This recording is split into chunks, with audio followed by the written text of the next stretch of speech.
Hello, everyone. My name is Mark Kageyama, and I'd like to welcome everyone here to Be Your Own Hero. I'm a stage 4 prostate, bone, and lung cancer patient slash survivor. Been dealing with cancer since late 2020, early 2021.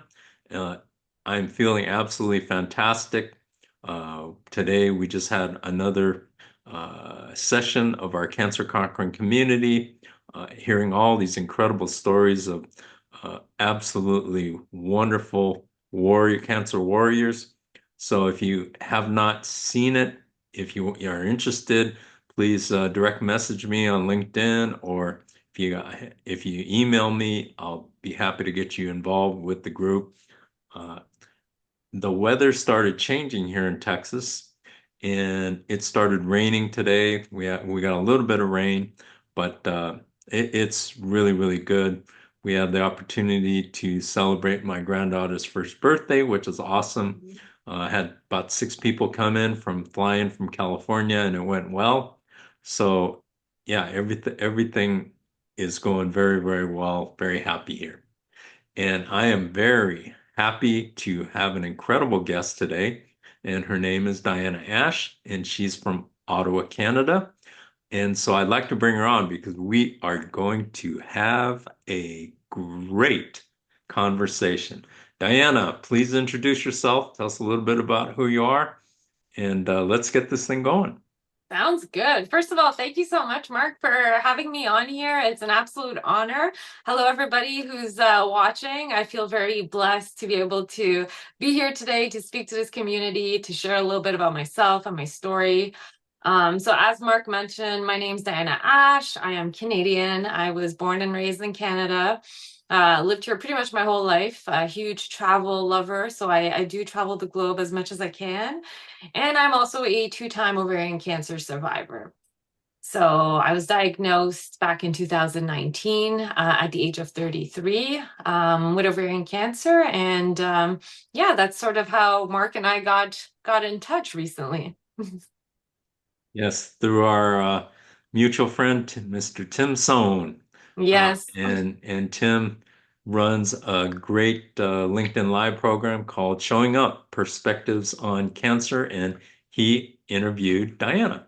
And so Tim was telling me, he goes, "Hey, I got a great person for you," because we always, share guests with each other and things like that. And so, I mean, instantly he connected me with you, and I am thrilled to hear more about your story. So tell us exactly how you found out you had cancer, and what led up to that happening. Of course, yeah, I'd be happy to. So for me, it was again back in 2019. I was at a point in my life where, I was living my day to day. I was a little runner growing up, so I did a lot of varsity track and cross country. So that was something that I kept in my lifestyle. And I was working full time. I was traveling a lot, and at that point in time, I was gearing up to go and work remotely abroad for a stint that I had. And during that time, I started feeling a little unwell, but it was nothing uncommon in the sense that, I had pain, I had certain symptoms that were very familiar, if you want, for me. It was very similar to IBS, which is something that I struggled with my entire life, if you want.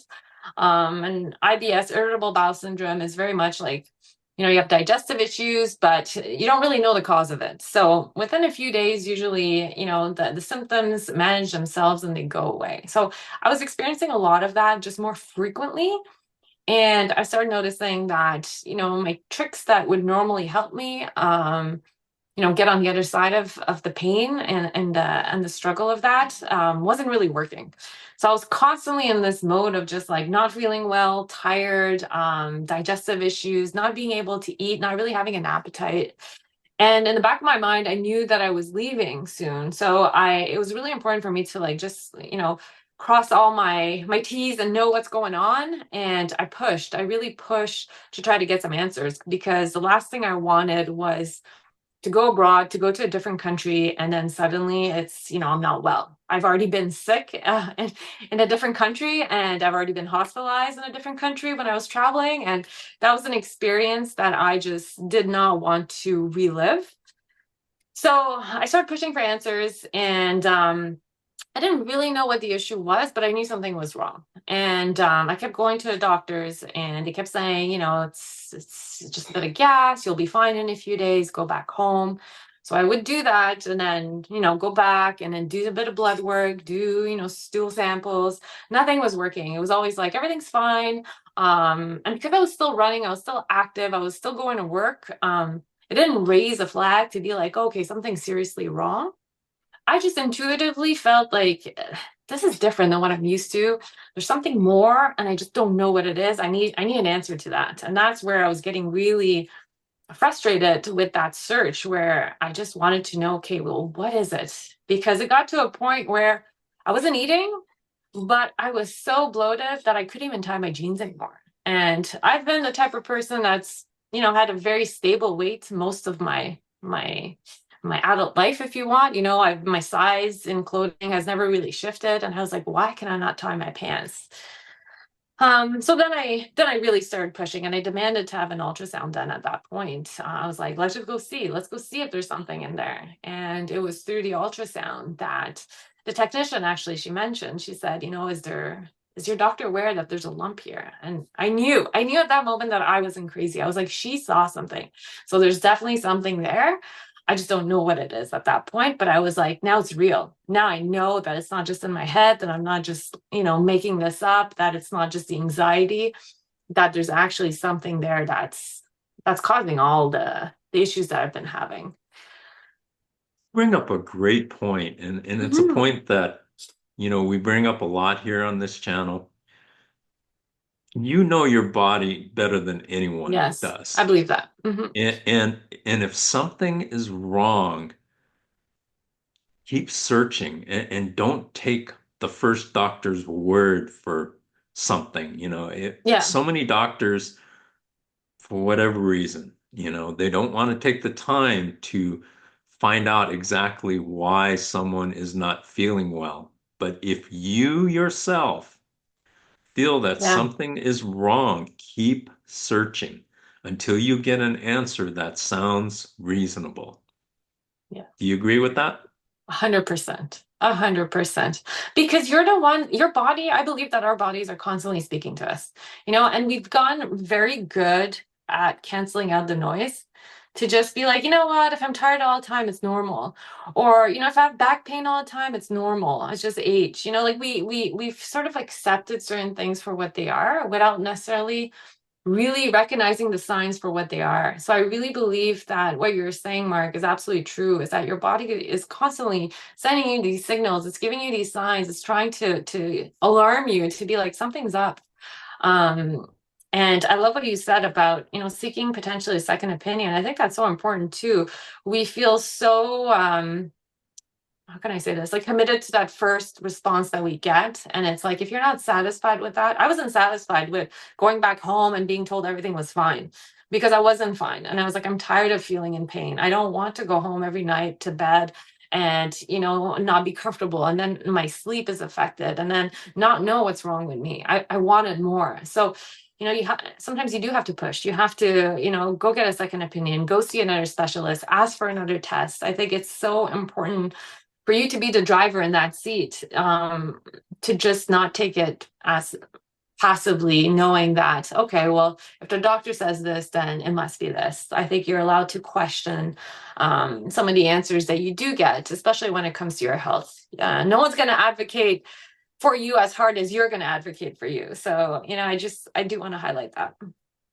That's exactly my sentiments. I mean, it's uh, great to hear it from so many different people who've gone through it and understand how important it is. Nobody, nobody is going to fight more for you than you. Mm-hmm. And always remember that. So many people are put off by that, diagnosis or that first thing because of lack of knowledge. Hmm. There is so much knowledge available to you now, Yeah. and not just from Dr. Google. I mean, what you want to do is you want to get in touch with people who've gone through it, and Yeah. because they can start guiding you. They may not have what you have, but they can, people who've gone through it successfully, there's an understanding involved, and Yeah. that's a very important feature. So you found out you had a tumor, then what? So then I really started pushing my doctor's office. I said, okay, do you have the results of the ultrasound? Like, can we go over it together? And, the answer was no, no, no. So as time went by, I almost felt reassured because I said, well, if it was urgent, somebody would have called me. And I'm like, okay, it's been a week. No one's called me. Should be, it's not that urgent. There's maybe something, but it's not that big of a deal. So that's how my mindset was kind of um, geared towards at the time. But eventually I did get an appointment. I went in and I asked my doctor at the time, I was like, so, the ultrasound result, have you gone over it? There's a mass, there's a bump there. What does that mean? And the response that I got at the time was that he hadn't even gone through the ultrasound results, that it was on his desk and he was going through it as I was sitting in the office. Now, I do want to mention to the viewers, I am, like I mentioned, Canadian. So the medical system here is quite different than the US. For us, it's very much more so public. Okay. So things take longer. um I know it's a different world than in the US, but in my particular situation, I was sitting there and we were going through the ultrasound report together, and he said, oh, he confirmed that yes, there is a mass. It's actually quite large. It was already documented as being 10 centimeters, 10 by 10 by 10 at the time. So I was like, 10 Wow. centimeters? Are you sure it's not millimeters? And I was trying to like picture a ruler in my head, and I was like, that's quite large. Like, how did you? Because I'm like, how did you miss that? When I came here, like he would check my abdomen, but like didn't really feel anything. So, anyways, he said, you should probably book an appointment to go see a gynecologist and get checked out. But again, there was no urgency. He gave me the number for the gynecologist. As soon as I walked out of the office, I called them and I was like, I need an appointment. I'm leaving in a month. I need to get this appointment as quickly as possible. I need to get this resolved. And they told me the doctor that you got the referral for is currently on leave, and they have like a 6 month wait for you to even get an appointment. So for me at that point, I was like, there's no way. There's no way that I'm waiting that long and letting this brew inside of me. So I had the ultrasound report and I went straight to the ER and I was like, this is the report I got. And there's a mass here and I don't know what to do about it. And the ER at the time was packed. Like it was a room that was full and they took me right away. So that right away for me was concerning. I said, "Oh my God, I just like bypassed everybody that was in this room." And I was getting ready to go to work that day. Like I had my doctor's appointment in the morning. So I came in with, a blazer and like just somebody who didn't look like they belong in the ER if you want. I was walking in fine and they took me into the back right away. And then I waited a bit longer until a gynecologist came in, said, I looked at the report. I've called the other hospital campus, and they're the specialists, and they're waiting for you. Are you well enough to drive yourself there, or do you need me to call an ambulance to take you? And I was just so confused. I was like, an ambulance? I'm like, no, I just drove myself here. Like, yeah, I'm fine. It's just, I want to get this checked. So he said, I need you to go there immediately. They're already waiting for you. And if you don't arrive, then, like I've already flagged it. So then I was really concerned on my drive to the next hospital campus. And when I got there, sure enough, the nurses were waiting for me and they did all the tests. They did ultrasound, they did blood work, they did all the scans. So it was a 12-hour process, but they did everything. And it was in the early hours of the morning at this point that the resident doctor came in and told me that, again, they didn't tell me like that it was cancer. So again, I wasn't too sure what it was, but they said, there's a mass there. All we know is that it's not benign. and that we need to do further testing. And then they mentioned things like chemotherapy, radiation, and that's when I was kind of like in a daze, and I was like, oh, these words are not what I like. Why are we talking about this? So I got Let sent me home. Go pause ahead. you right Yeah, there. go ahead.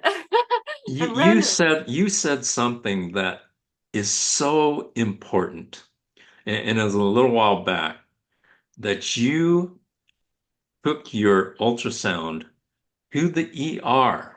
Yeah. I mean, you thought of a way to Hmm. get that second opinion because you knew that you couldn't wait. Yeah. And that's such an important thing. No matter where you are, even if you like your doctor, you know, you got to set aside your feelings and go with your gut. Because your gut will guide you and tell you what is right for you. So Yeah. you did something that is something that most people would not do. Let me Yeah. ask you this. Would you have done that same thing if you didn't have the pressure of your trip? So the pressure of the trip definitely helped because I was feeling the squeeze for time. But another, knowing myself, I would have because I was, and I would say not, I think I'm better now, but there was a time where I was very much a bit of a hypochondriac.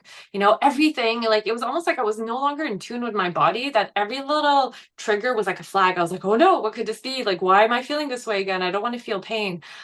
Um, and because of that, I was very proactive all the time with my health. I was like, let me just make sure, let me just see. And I'll talk about the book in a bit too, but I talk about how being a hypochondriac actually saved my life because I really believe that, that push to try to get an answer, to believe that, okay, something is wrong, and taking action to back that up will make a big difference. And that's part of the reason now why I find it so important to actually speak about my story. It's really about the self-advocacy part that I really try to bring awareness on, because even today I'm still having conversations with so many people that say, I've had pain and it's been a few months, and I don't have time to go and sit there for 12 hours. Or I'm like, 12 hours is nothing when you have to give after 2 years of your life to chemotherapy and all this stuff, right? So I try to bring perspective on that. That's better to know earlier. It's better to know what you're dealing with. Mark, you and I talked about this too. It's like putting a face on the enemy. If you don't know what's the issue, try to figure out at least what it is as early as you can, so that then you can reverse engineer a plan to resolve it. And the sooner, the more contained is the beast. And I always say, I got lucky in the sense that although there was a huge mass, it was still contained. So like when I got diagnosed, it hadn't spread. They were like, it was still like all in this massive ball, right? But had I waited longer, that may not have been the case, and the prognosis may not have been the same. And there's so many ands and buts, and all of that is linked to the fact that I had pushed when everybody told me everything was fine. So that's part of the reason why I want to bring light to that, because again, I'm not saying that you need to go to the ER every time, there's something, but listen to your body and get really in tune, because you'll know the difference between, what is anxiety and when there's a real issue. Your intuition is so loud that it is speaking to you, and it will push you. Don't numb that noise, I think, is the message that I wanted to share with most people nowadays. Fantastic message. I love it. Absolutely love it. And I just love the way you did it and the way you fought for yourself. And I wish that more people Yeah. would do that. And, but I think a lot of people are paralyzed by fear at that Yes. point. Hmm. And it doesn't have to be that way anymore because Yeah. there are so many people out there that could guide you and help you. And you know, this cancer is an epidemic. By the age of Yeah. 50, one in two men will get cancer and one in three women. Hmm. I mean, if those aren't epidemic numbers, I don't know what is. Yeah. And so what happens, and I talk a lot about this, is, you know, work, work, study, study, and Hmm. become whatever we are, in life, Yeah. whether it be a doctor, a lawyer, an accountant. We study, take a test, and we pass boards and become what we are. But nobody does that for cancer. Yeah. And so all of a sudden, most people are on the defensive when they get that diagnosis and they don't know what to do because they are paralyzed by fear and a lack of knowledge. Yeah. And what happens with our medical system is, and I don't know if it's the same in Canada, but here you're pushed to get into a treatment program like immediately. Hmm. And they use the fear of the cancer as a weapon against you almost, Yeah. and Yeah. and that's I don't necessarily agree with that, but that's what they do. And so they try to get you, involved as soon as they possibly can. So Hmm. yeah, I think this is a great point of learning and a great subject. And I love to hear people in different parts of the world and to hear different things in different countries is a good thing because you Yes. never know. You never know what could happen. So I love continue that you on with your mentioned, oh, sorry, Mark, I don't want go to go cut you ahead. off, but you made such No, a no, good no. point is that that lack of knowledge, right? And you kind of get thrown into treatment is so accurate because you don't even know, like, I didn't even know at the time that there was different types of chemotherapy. Like that's how oblivious I was to the world of cancer, if you want. Like I wasn't directly impacted by it in my immediate family or, cancer was such a distant notion for me before I got diagnosed. And then you get thrown into this world. You don't have the information, and you're in shock, right? You're paralyzed by fear, like you were saying. And then you're not really given time or explanation in detail in terms of, okay, here's your treatment. This is what this means. You're kind of given a binder this thick, and they're like, here are all the side effects of the of the treatment. But you don't really know, like, okay, but do I have options? What does this mean? What does it mean long term, short term? Like, what can I expect? And I think that that lack of knowledge, that information piece that you mentioned is so important. And it's important to ask those questions too. I think that sometimes we're afraid to ask questions or challenge a little bit just to get a better understanding. But it's like you need to get that clarity as well so you know what you're getting yourself into. So I just wanted to add that piece to it. Oh, no, that's a great, great point. Let me ask you something right now, because I Hmm. know that uh, there's so much more for us to talk about. Would you be willing to come back to shoot a part two? Oh, yes, I Because would love so to. so so we can give justice to, all of your journey and not just kind of cut it off, because I think you have so much knowledge that is great to share with everybody. Well, thank Um, you. I would love to. awesome. I appreciate that. And let's keep continuing on. We'll save the book for next time, Yeah. and because we haven't even gone through your My journeys story. completely. So, what happened once you started getting some information about what was going on, and how did that affect your trip that was coming up? So the night that I was sitting in the room and the resident doctor came back and was giving me this information, my first response when I heard the words chemotherapy, radiation, like it was still, I was in denial, if you want. Like I was like, I couldn't even comprehend it. And, I really felt like my body, I wasn't in my body, if you want. It was such a surreal experience. I was like, I don't know what's really happening right now. Like it just seems like I'm in a really bad dream.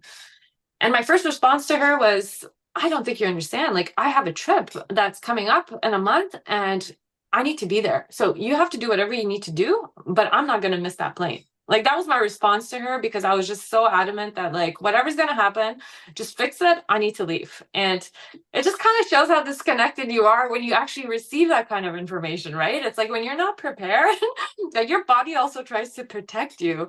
And it's kind of like it's not real, like it's gonna go away. And I really truly believed that evening when I was like driving back home, I was like, this is just a bad nightmare. Like the resident doctor told me she was gonna call me the next day just to go over some of the numbers because it was late at night and they weren't going to get it. She said, I'll call you in the morning and we'll go over it. I'm like, she's going to call me tomorrow and going to tell me, it was all a mistake. It was all a big fat mistake and we're going to make it go away. Like that was really what I was hoping for.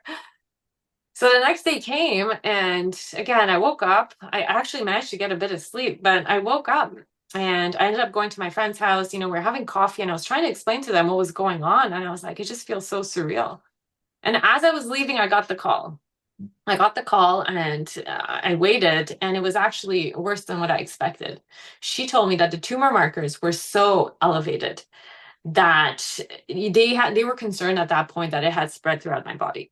So she said, we're sending you for a scan of your abdomen, we're sending you for a chest scan as well, and a brain scan. She's like, we got to check everything, and we need to get you into surgery as quickly as possible. As soon as we can get a room for you, you're going into surgery. We need to remove the mass. And I was just like, oh my God. And at that point, it was just like all the appointments, that was the moment where my phone just started buzzing nonstop. And every time it was a hospital, hospital, hospital. It's like, you need to come in for this appointment. You need to come for this. So in a way, it was good because it kept me so busy that I didn't really have time to think. But I was really operating in survival mode. Like I was not processing anything. It's like my emotions, everything, I shut it down. And that's a big piece that we can talk on about later too, is that when you repress certain emotions, they will come back later and you need to address them. There's a time and place for it. And I had to do that later. But in that moment, I was just like on autopilot. Just do what you got to do, get it done. Within less than a week, I was in surgery to remove the mass. And then it was a huge incision on my abdomen because the mass was quite large. So the recovery was quite long. It did knock me out. And then going back to the information piece, I didn't have much information. When they told me you're going to need 3 rounds of chemotherapy, like I thought that was 3 days. I was like, okay, 3 days, maybe I won't lose all my hair. Maybe it won't be so bad. But 3 rounds was like every round was 3 weeks and it was every single day and it was 3 different types of chemotherapy. So it was like, how did I not have this information? So that's where, Wow. yeah, it's very important to get the information because, there's a team of nurses, there's a team of doctors, like they assume that somebody's told you, but when nobody's told you and you're finding out last minute, you're just like, what happened? You're the constant in your medical team, right? Like you're the one that's gonna have, like, you have your family doctor, you have your oncologist, you have your gynecologist, you have different types of doctors, and you are the connecting piece to all of that. So you have to make sure that you have all the information that you need because things do get lost along the way. And that's an example of how I didn't have the information that I probably should have needed before going into chemotherapy. I just interviewed a lady named Rebecca Esparza, and and this was back in like what I call the dark ages, back in the early 2000s. And she went in for to remove some fibroid tumors, and she came out of it out of anesthesia, and it turns out that she had a radical hysterectomy without her knowledge going in. Oh my goodness. Right. And so, Hmm. I Yeah, don't think that that would happen today, but you never know. I mean, yeah, the more knowledge you can get, going into these procedures, the better off that you are and the more comfortable you should be able to feel yeah. knowing what the other side is doing rather than having something done to you and you don't have any Wow. clue. That's So, terrifying. oh, Mhm. yes. Mhm. I totally agree. I just couldn't believe it when I heard that. And, she had plans to have children and everything like Yeah, that. And and she thought it was, like you said, if she thought it was a bad dream. So she woke up and she said, they told her that she had had a hysterectomy. And so she said, and she just got more morphine and knocked her out. And she thought, by the time when she would wake Wow. up, things would be different. But, surgeries, most times are not the case. So, Wow. yeah, It's, I'm that's speechless because even like it's just, yeah, just knowing your options, right? Like knowing what that involves, what the procedure is going to involve, what could go wrong, what can just having the information so that you can make a decision that you're comfortable with at that point in time. And yeah, having a second opinion, like there's so many things here that I'm like, oh my God, so, we've come a long way, which is nice. I think that's, the silver lining in this is that things have changed, but it doesn't mean that it's perfect. It can still be challenged, the fact that so many people have cancer, like we still need to challenge the status quo. Like, is there a better way to do things? What else is happening right now? What are some modern researches or studies that you can at least get informed on? absolutely, absolutely. Um, Mhm. Let me ask you this. So, as far as what we have discussed here, what would you like to leave the audience with as something that you feel is so important that they need to remember? Oh, okay. Great question. So many things. But the one piece I think is trust your gut. Like if I leave you with something, trust your gut. If you feel like something's wrong, don't ignore it. Go get it checked. Go get a second opinion. I know it's scary and it's sometimes ignorance is bliss. It's like if I don't know, then it can't hurt me. But knowing what you're dealing with will actually will help equip you to better deal with it. So if you feel like something's wrong, do your due diligence, do your part, and get it checked out. And it might not be anything. And if it is something, it's like you said, Mark, it's like even if it's the worst case scenario, when you know what you're dealing with, then you can be better prepared and you're no longer alone. I find that so many people suffer alone because they don't even know what the issue is. But once you know what that problem is, then you can be connected to a community. You can connect with people online now. You can connect with people worldwide wide because of the internet. And I've met so many incredible people that helped me along this journey, make me feel less alone once I was able to speak up about it and connect with people that are going through a similar experience and get so many resources and tools from those individuals. So that's my takeaway is trust your gut and you take action for you. Be your own hero. I used your words there, Mark. Absolutely love that. The check will be in the mail after we're done here. Um, That's and true. what that was awesome, Diana. And one final question. You've done a lot of traveling and you've seen a lot of things and you've seen a lot of different cultures and things like that. Mhm. If you had the power, what would you do as an individual to help make the world a better place? Oh, good question. The world about it. So the world is very big and it's very different in so many different areas. When you travel, you notice those differences, right? And I think one thing that this cancer journey has taught me, and also my travels have shown me, is the power of community. And in Canada, in the United States, especially different pockets in the bigger cities, I feel like we're losing that. It's like we no longer talk to our neighbors as much. We're no longer involved. Like if we go to a supermarket, we're just kind of in our own lane, we're on our phone, we're doing our own thing. So we're so disconnected from our current present moment. And there's so much value in connecting with individuals and that community in different aspects, right? When you're going through a good time, when you're going through a hard time. But that's something that I would want people to really understand the value behind that. Because when your world crumbles, it's like that community is going to be there to lift you up. And you build those relationships before your world crumbles, right? So it's important to do that now And there's so much love in that. There's so much joy. There's so much good energy. Like when you're surrounded by people who are uplifting, it will make your issues not seem like you're not stuck in your head, just like ruminating over your own problems. You realize that, so many people have it worse, so many people, have it better, but that's the joy of the world and you can connect with everyone. So that would be my little piece. I love that answer. Beautiful, beautiful answer. Thank you so much, Diana. I really appreciate your time and your knowledge and sharing your journey with our audience. And I'd like to thank every one of you out there who are watching this video and thank you for being a part of To Be Your Own Hero. And please like, subscribe, make a comment in the comment section. And I hope you have an absolutely fantastic week. And we will bring back Diana next week for part two, when we go into, more about her being an author and how she helps advocate and other things like that. So thank you so much for joining us at To Be Your Own Hero. Be blessed, have a great week, and we will see you next time.